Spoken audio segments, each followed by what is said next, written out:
ir para um contexto totalmente diferente, como o sertão nordestino.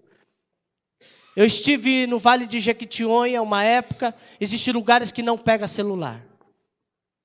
Lugares onde pessoas passam fome. Eu estive entrando dentro de uma casa de uma jovem de 19 anos. Só existia uma panela no fogão a lenha. E ela diz assim: eu não sei o que vou comer. É o contexto brasileiro. Eu estou agora para ir em março, em visita. Nós já implantamos 3 igrejas no Vale do Jequitinhonha. Estaremos visitando essa região. Estarei levando 2 pastores, um pastor da Coreia do Sul que futuramente quer trabalhar nessa região, levar recursos para obreiros, para apoiar a igreja nessa região. Vale de Jequitinhonha, que está aqui a 1.000 quilômetros de São Paulo, é um lugar que necessita de Jesus. Vale do Ribeira, né, também é lugares que precisam de Jesus, amém? Capítulo 10, versículo 15, Epístola, ou Carta aos Romanos, capítulo 10, versículo 15, diz assim: e como pregarão se não forem enviados? Paulo fazendo uma pergunta, como está escrito: conformosos são os pés dos que anunciam coisas boas. Paulo está parafraseando uma passagem que se encontra em Isaías 52, 7. Eu acho essa versão que Isaías fala mais bonita, mais... que formosos são sobre os montes os pés do que anunciam boas novas, que faz ouvir a paz, que anuncia coisas boas, que faz ouvir a salvação, que diz a Sião: o teu Deus reina. Paulo, parafraseando esse texto, ele poderia muito bem usar outra palavra. Ele poderia dizer assim: olha, conformosos são os lábios daquele que vem anunciando coisas boas. Conformosa é a voz. Conformosa é esse que vem gritando aí pelo caminho. E o que isso tem a ver com o anúncio do Evangelho? O que os pés têm a ver com o anúncio do Evangelho? Quando você olha para o contexto de Isaías, na 1:15 também vai falar a mesma frase. Ele está olhando para um contexto de quando o povo estava cativo. Então, quando o povo era levado a cativo, ficava alguns. E eles sempre na esperança de ver o mensageiro. E eles sempre olhavam para o caminho, para as montanhas. Da onde viria o mensageiro? Se ele viesse alegre, saltitante, é porque tinha vencido a guerra. Mas se ele viesse cabisbaixo, é porque tinha perdido a guerra. O povo de Israel sempre estava na esperança quando era levado a cativo. Os que ficavam na esperança de ver o mensageiro. Se ele vinha alegre ou se ele vinha triste. Interessante que nós temos uma modalidade nas Olimpíadas que chama Marathon. É uma história muito bonita como surgiu esta modalidade. Diz a história que Atenas estava vivendo uma guerra. E eles saíram do seu povo. E o rei disse para a rainha: olha, nós estamos indo na batalha. Se nós perder essa batalha, vocês matam nossos filhos e depois se matam. E eles saíram para guerrear, saíram para a luta. E quando chegaram lá, eles começaram a vencer o inimigo. Então ele chama o responsável, o general, e diz assim: olha, procure entre esses soldados um atleta, que ele possa sair nas vizinhanças, convidando os bárbaros, convidando os nossos amigos, para que eles possam vir nos ajudar, para que eles possam vir E nós vamos vencer essa guerra. E esse jovem correu, diz a história, que aproximadamente 200 quilômetros, em 2 dias e pouco. E quando ele avisa e diz, chega diante do rei, diz, rei, eu já avisei todos, eles estão a caminho para nos ajudar. O rei diz assim, olha, eu deixei um decreto lá para o nosso povo. Em tantos dias, você tem que ir agora e avisar a rainha que nós vencemos a guerra. E você precisa dizer para ela, então vai. E esse jovem saiu correndo, e só deu tempo dele dizer para a rainha, vencemos a guerra, e morreu. E quando ele morre, avisando que aquilo era um sinal de que não precisava matar os filhos, ou matar, ou se matar, porque era um decreto do rei. Porque era de costume na época, ter sempre um mensageiro. E você vê a história da Bíblia, quando você lê ela panoramicamente, o plano de Deus, você vê que Deus tratou um plano para a humanidade. Um plano de salvação. Desde o jardim do Éden até Abraão. A arca de Noé, aliança. Quando ele chama Abraão, diz, olha, sai da tua terra, da tua parentela. Vai para um lugar que te mostrarei. Tenta imaginar Abraão. Nós estávamos no seminário esses dias, essa semana, estudando Gênesis. Tenta imaginar Abraão. Ele ouvindo uma voz que dizia para ele, sai da tua terra, sai da tua parentela e vai para uma terra que te mostrarei.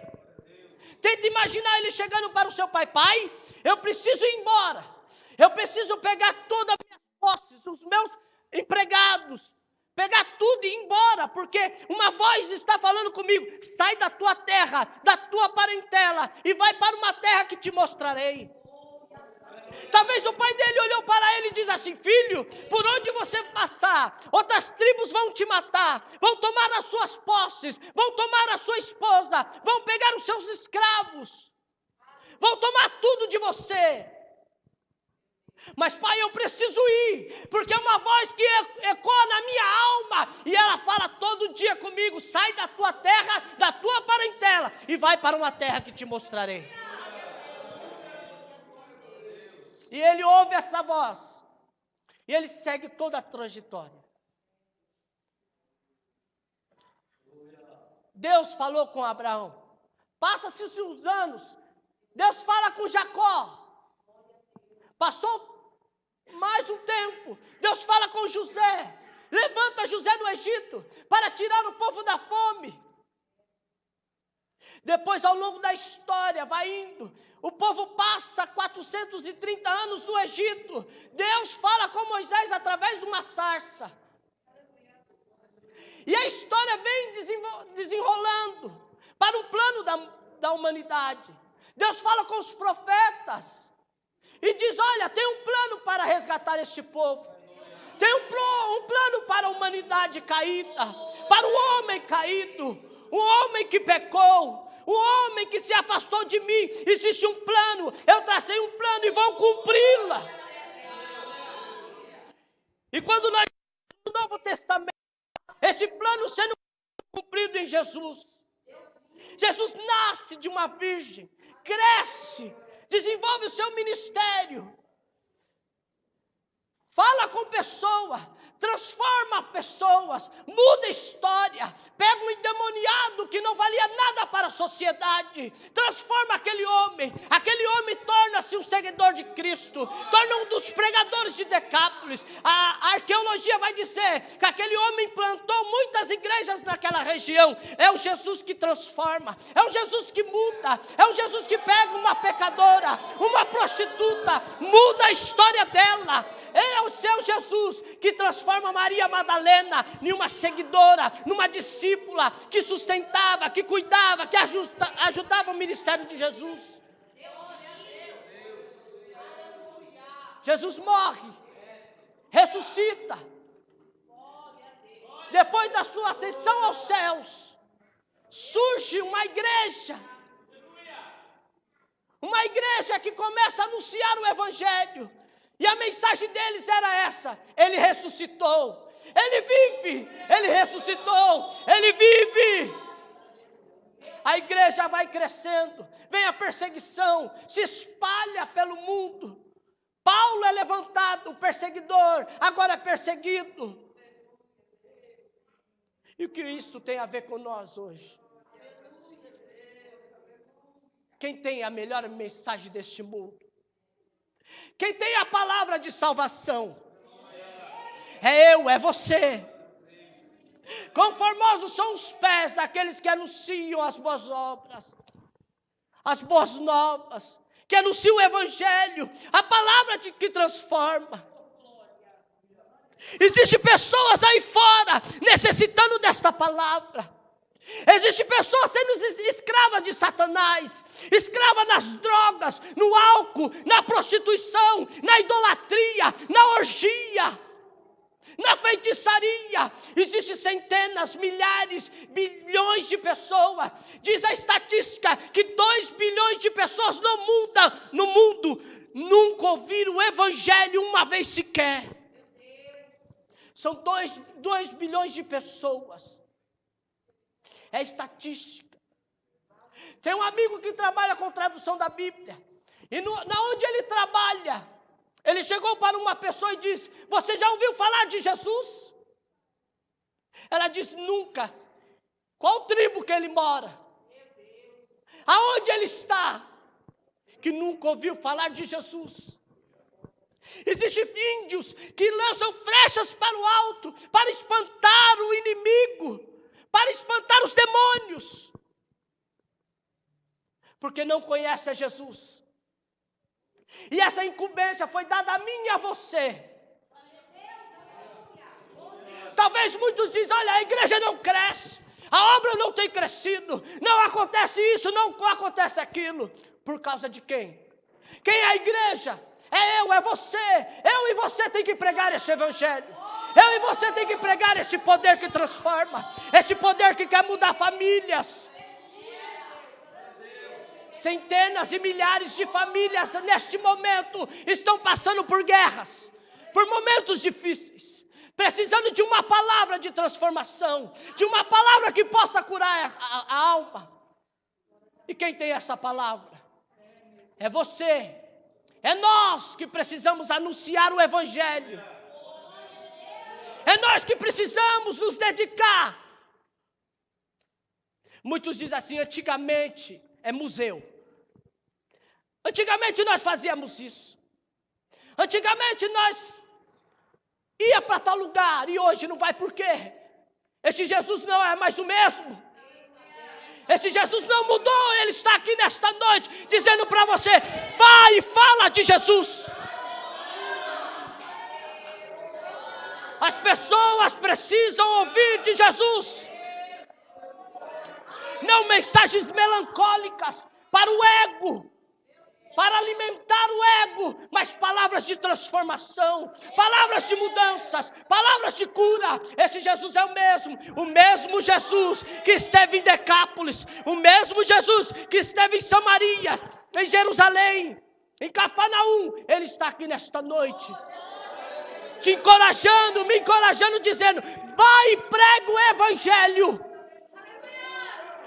Seus pés são formosos, seus lábios são formosos, sua vida é formosa, porque você está em Cristo Jesus. Você não pertence mais ao mundo. Como Paulo diz em Efésios, Gálatas 2:20: não vivo mais eu, mas... E por que você não fala de Jesus? Por que será que o seu vizinho não foi alcançado? Por que será lá no trabalho você não dá exemplo? Porque na faculdade você não cria um grupo de jovens e testemunha Cristo com a sua própria vida? Todos nós fomos chamados para a obra. Todos nós. Não existe: eu não tenho chamado. Quem diz que não tem chamado é porque não teve uma conversão genuína com Cristo. É o que eu mais escuto. Eu não tenho chamado para isso. Eu não tenho chamado para aquilo. Eu digo, você não teve um encontro com Cristo. Você precisa ter um encontro com esse Cristo. Esse Cristo que muda, que transforma. Ele quer usar nós. Jesus quer nos usar para mudar vidas. George Miller. Quem conhece a história de George Miller aqui? Um homem que pela fé foi tomar conta de crianças órfãos na Inglaterra. Pode procurar na internet. Um homem que pela fé mudou a história de centenas e milhares de crianças, sem ter um tostão no bolso. Ele orava e Deus mandava. A maior instituição que já existiu na Inglaterra foi a dele para órfãos. É um modelo para outras organizações. Porque a partir de um homem teve uma atitude de entregar a sua vida completamente para Cristo. Se você veio aqui para receber, me desculpa, você vem aqui para dar. Nesta noite nós vamos ceiar a morte e ressurreição de Cristo. E nesta noite você veio dar a sua vida para Ele. E você tem que entender que centenas e milhares de pessoas estão caminhando para o inferno. E eu e você, o que temos feito? Existiu um homem que trabalhou no mundo muçulmano. Trabalhar no mundo muçulmano é muito difícil. Você não fala de Jesus abertamente. Você conquista a pessoa para você. Depois você vai falando de Jesus. Depois de 4, 5 anos. E esse homem orou pelo seu vizinho. Ele dizia assim: Jesus, que do lado está meu vizinho. O Senhor visita ele neste dia. Entra com salvação nessa casa, nessa família. Ele levou 20 anos orando desse jeito. Mas, irmão, é muito tempo. Ele não ganhou uma alma. Porque nós não ganhamos alma nenhuma. Quem ganha é Cristo. É Cristo que convence, é o Espírito Santo. Nós somos o canal. Essa era uma criança que escutava na parede. E falava: o que esse homem está falando? Ele fala de Cristo, de Jesus. Esse menino vai para a Inglaterra. E na faculdade um amigo falou de Jesus. Ele disse: eu escutava um homem dizer isso. E meu coração ardia. Meu coração pegava fogo quando ele falava. E eu escutava do outro lado da parede todos os dias a oração dele. O que ele falava. Esse menino, esse jovem, se converteu na faculdade em Londres. Volta para o seu país, ele entendeu a salvação em Cristo. E se torna o maior líder daquela nação. Eu quero dizer para você que Deus quer usar a tua vida. Não se sinta inferior. Não tem um chamado, você tem um chamado. Porque Cristo habita em vós. Cristo habita em vós. E Ele te chamou e preparou boas obras para você. Nem que for para você limpar a cadeira, mas dizer: Jesus, este lugar é de alguém, coloque ele aqui. Traz ele lá da droga, coloca aqui no jovem. E vai se tornar um pregador, um cantor, um músico. Começa a orar e Deus vai mudar a história. Começa a orar e Deus vai fazer história. Eu tive um líder que ele dizia assim para mim: você tem duas escolhas, Jean. Ou passar pela história, ou fazer história. Qual dessas você escolhe? Se você passar pela história, você não vai sofrer muito. Vai ser uma vida confortável. Você não vai ligar mais para nada. Vai se preocupar com você, com a sua comodidade, com o seu conforto. Mas se você quiser fazer história, você pode sofrer. Porque seguir a Cristo é renúncia. Viver o verdadeiro evangelho é renúncia. Então ore, irmãos. Contribui com missões. Ore por missões. Eu estive com a menina do Irã. Eu gosto de contar esses testemunhos, porque me fortalece. Quando eu olho e digo alguma coisa, eu revejo os meus conceitos e digo, não, você precisa mudar. Essa jovem, no Irã, nós fizemos uma campanha, alguns anos atrás, 30 dias de oração pelo Irã.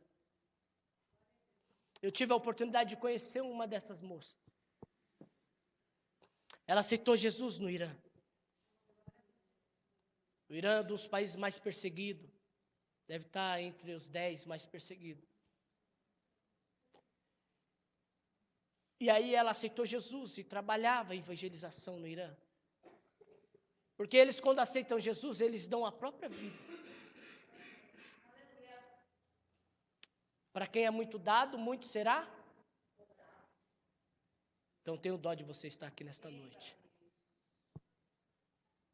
E essa moça trabalhava. A mãe chega para ela e diz assim, olha, a corte muçulmana te chamou. Ela era casada, se converteu, teve que se separar do muçulmano. O muçulmano não aceitava ela mais como esposa. E tomaram a filha dela. E a corte deu autonomia para o pai. E aí ela foi diante da corte e eles disseram assim para ela, você prefere abandonar a Cristo, negar a Cristo, ou você quer sua filha? Ela olhou para a filha e disse, eu te amo muito, mas eu não posso negar a Cristo. Ela sai daquela corte muçulmana, se tranca dentro do seu quarto e começa a chorar. A sua mãe entra dentro do quarto e diz para ela, olha, você não crê nesse Cristo? Ela diz, mãe, mas eu perdi a minha filha hoje. Olha, foge para a Inglaterra, porque você vai ser presa, porque você não negou. As suas amigas estão sendo procuradas. Teve uma amiga dela, que quando a mãe diz, olha, a polícia já veio atrás de você, ela falou, não tem problema, mãe. Eu vou para a cadeia, vou para o presídio das mulheres. Chegando lá, ela começou a escrever os versículos bíblicos nas paredes da prisão. Centenas de mulheres aceitaram a Cristo e ela não negou a fé. Essa moça que perdeu a filha, o Espírito Santo diz para ela, você perde uma hoje, mas eu vou dar milhares em tua mão para cuidar. Um amigo, Farshid, que nós oramos, estava preso. Nós estávamos orando por ele, ele está em liberdade. Farshid liga para ela e diz assim, olha, teve um terremoto, venha para cá nos ajudar, tem 600 crianças. E o Espírito Santo diz assim, você perdeu uma, estou dando centenas. Ela vai para este lugar, cuida dessas crianças. A perseguição muçulmana veio, islâmica. Ela teve que fugir para a Inglaterra. Hoje ela faz um programa e alcança milhares e milhares de crianças no mundo islâmico. Talvez, para acontecer grandes coisas em nossas vidas, precisamos renunciar a muita coisa. Seguir a Cristo não é uma vida fácil. Não é uma vida que, como muito pregam por aí. Seguir a Cristo é morrer. Morrer para o mundo e viver para Cristo. Quero convidar vocês para ficar em pé. Posso orar?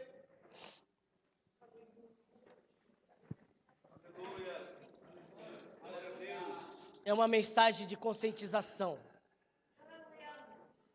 Você tem a melhor mensagem. E muitas pessoas necessitam ouvi-la. Na Coreia do Norte, Talvez outro dia eu trago aqui. Eles evangelizam com balões, com o livro de Lucas ou Marcos escrito nesses balões. Quando o vento está em direção à Coreia do Norte, eles soltam esses balões tanto da China como da Coreia do Sul. Esses balões caem lá dentro e muitas pessoas estão sendo alcançadas através desses balões. Existe uma Bíblia que é pequenininha, é o Novo Evangelho coreano. Eles colocam essa Bíblia dentro dos balões também e caem lá dentro. E Deus está fazendo grandes coisas nesta nação. Deus tem os seus meios e Deus quer te usar. Eu não sei qual é a dificuldade que você tem colocado para falar de Jesus. Irmão, é difícil? Não. É falar quem você era, quem é você e o que Deus está fazendo. É simples falar de Jesus. Você fala de Jesus com a sua própria vida. Como muitos estão sendo decapitados agora. Assim como Paulo, um dia eu estava na área da minha casa, levantei cedo e comecei a chorar. Deus, nesse momento, as informações são muitas, de que irmãos estão sendo decapitados. O Espírito Santo diz assim para mim: você nunca leu a história de Paulo? Abra a Bíblia e vai ler. Paulo consentiu na morte de quem? De Estevão. E eu levantei como grande pregador da minha palavra, assim estou fazendo hoje, levantando centenas de radicais muçulmanos para pregar a minha palavra. Glória a Deus. Ore. Ore. Pesquise. Igreja não é somente isso, é muito mais. O corpo de Cristo está no mundo inteiro.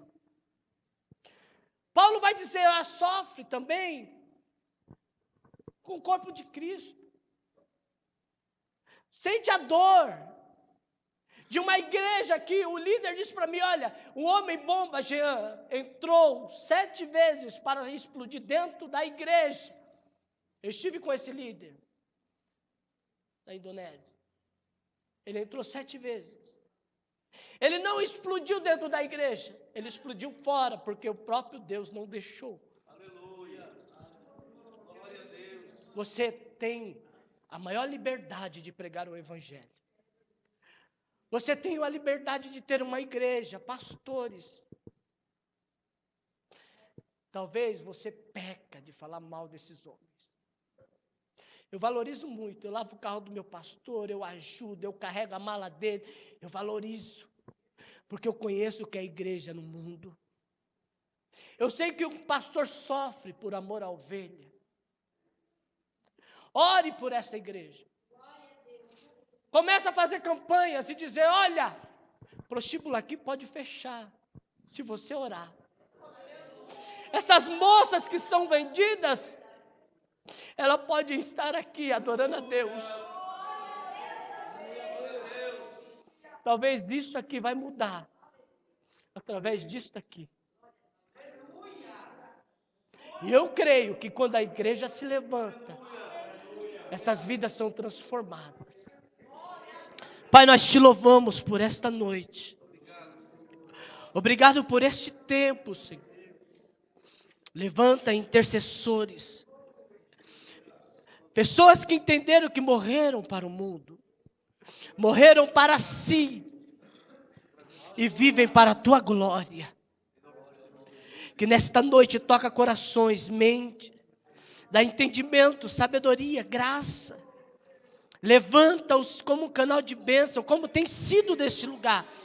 Mas continue falando a cada coração nesta noite, Pai, para o propósito ao qual o Senhor tem chamado. Porque o Senhor nos chamou para uma grande obra. E o Senhor chamou essas mulheres, esses homens, jovens, obreiros, para ser canal de bênção para muitas vidas. E fazemos isso em nome de Jesus. Amém. Glória a Deus. Pode tomar o vosso assento, meu querido. Boa foi esta palavra. E aí você pode estar perguntando, mas pastor, missões no dia de Santa Ceia? Porque como diz bem o Jean,